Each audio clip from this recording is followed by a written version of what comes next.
Beneath this floor, in the heart of London, 9 stone knights have been lying in silence for 800 years.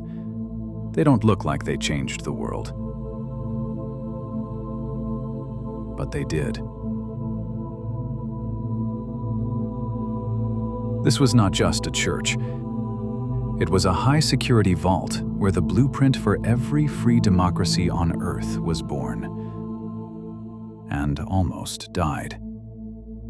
Most people know the Magna Carta as a dusty English document from 1215.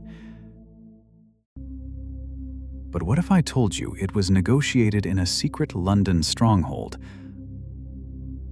under the protection of the world's most powerful warrior monks, the Knights Templar?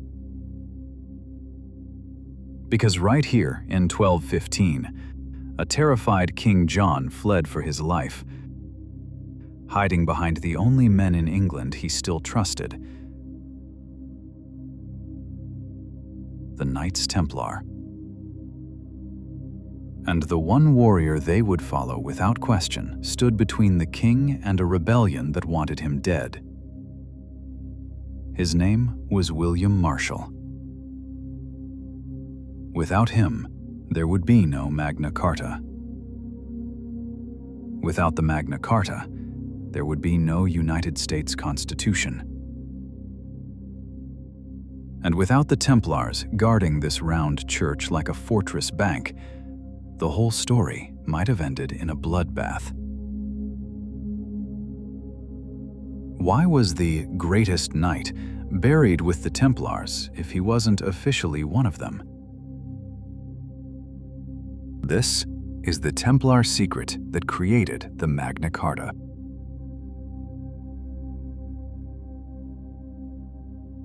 King John was not a man who ruled England. He bled it dry.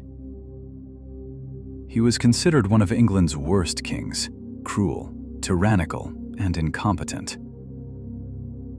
Crowned in 1199 after his brother, Richard the Lionheart, died, John immediately proved he was the opposite of everything a medieval king was supposed to be. He lost Normandy to the French in 1204, then spent the next decade trying to buy it back with English blood and English silver.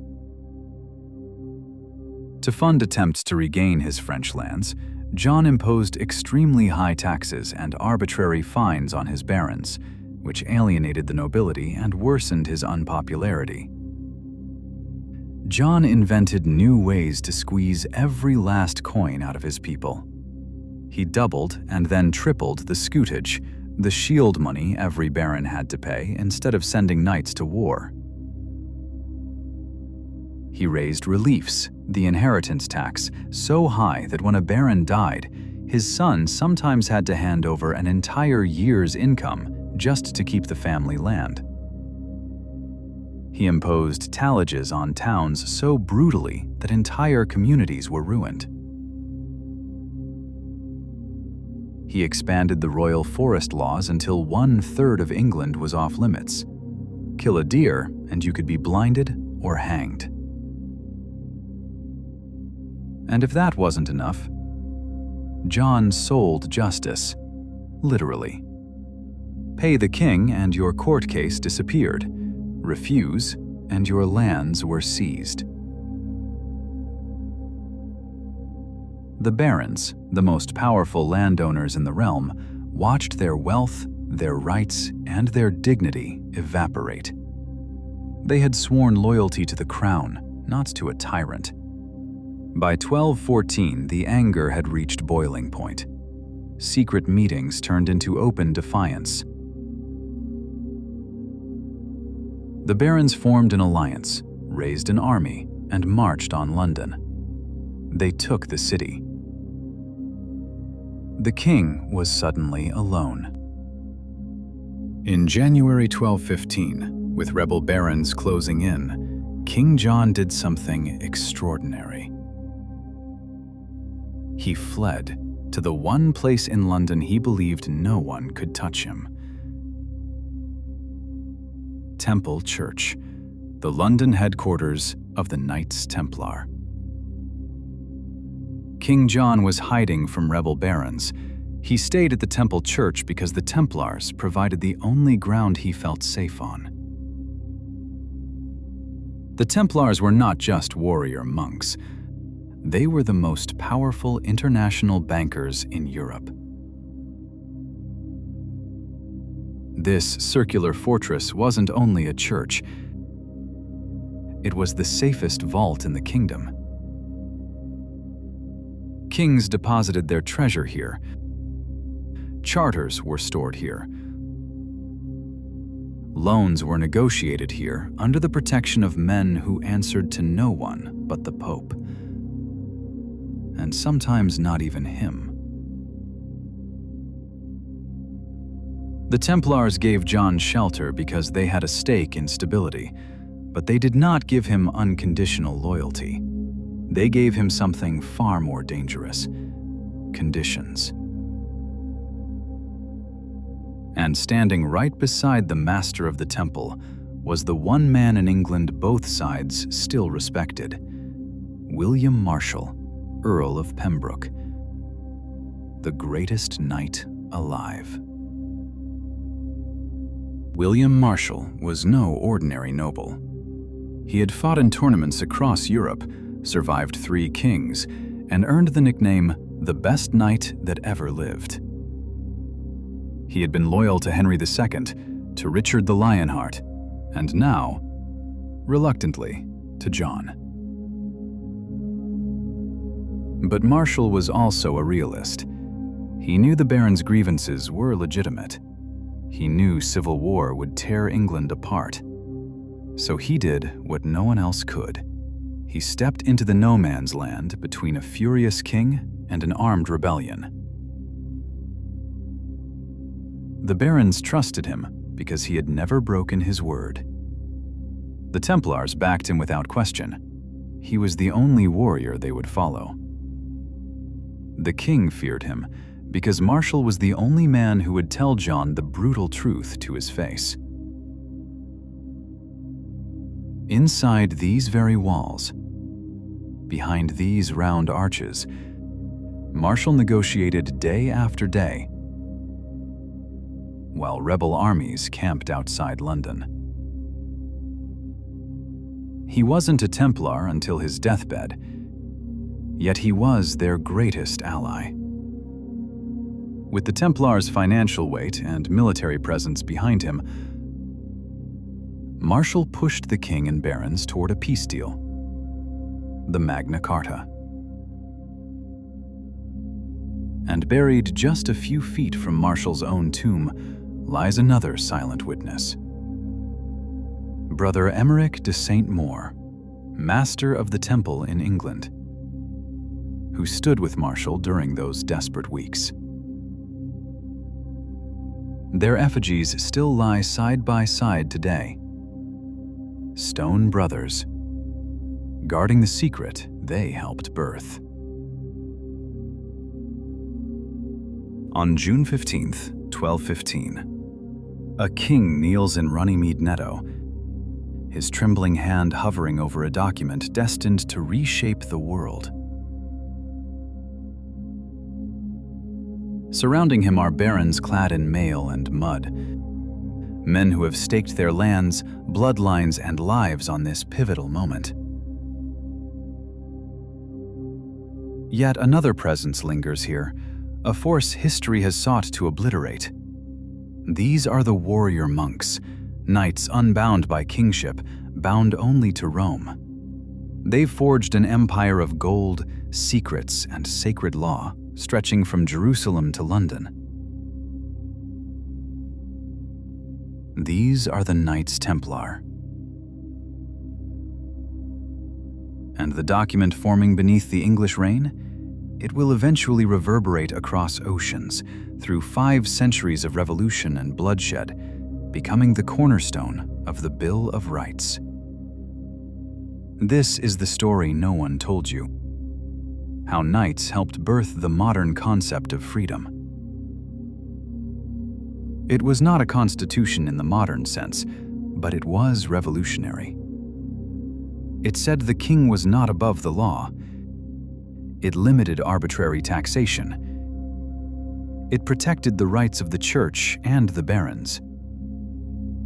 And buried deep in its clauses, Clause 39 in the original, later known as Article 29, was the single most important sentence in the history of freedom. No free man shall be arrested or imprisoned or deprived of his property or outlawed or exiled, except by the lawful judgment of his peers or by the law of the land. Due process of law.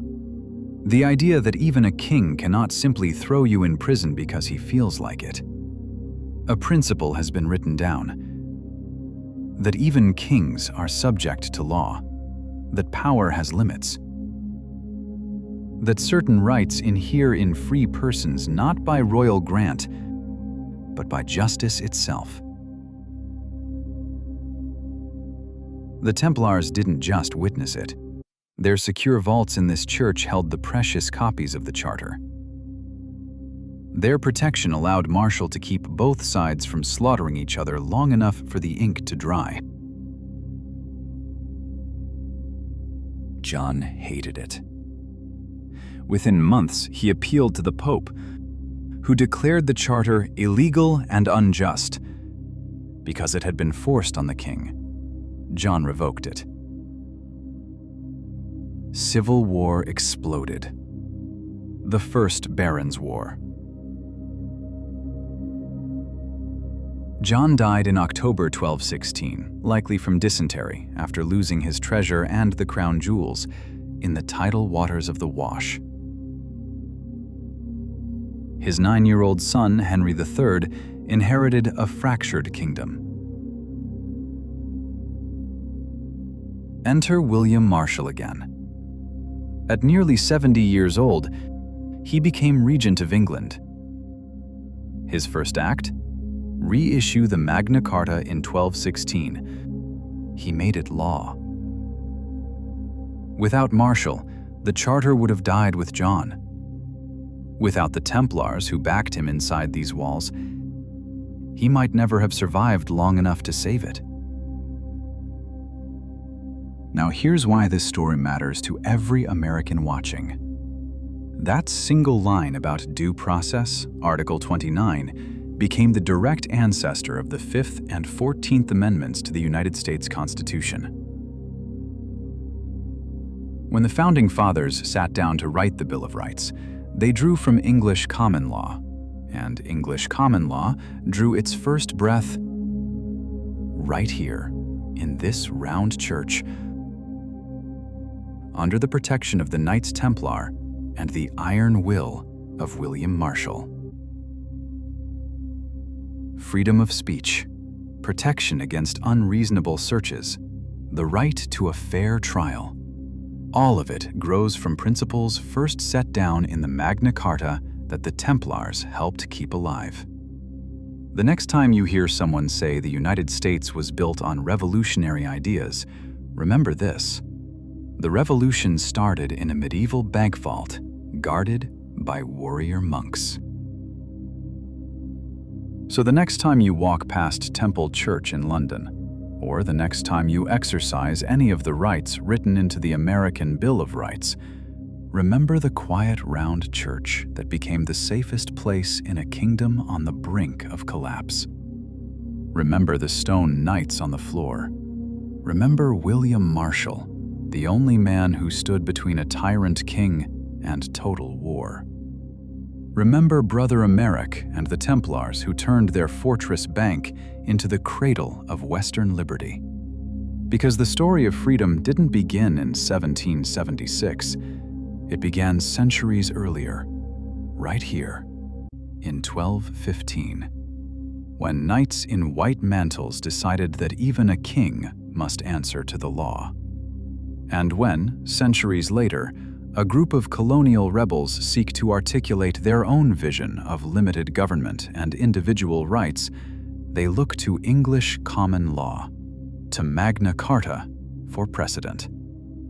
If you want more hidden history that actually changed the world, smash that like button, subscribe, and I'll see you in the next chapter. Until then, stay curious and stay free.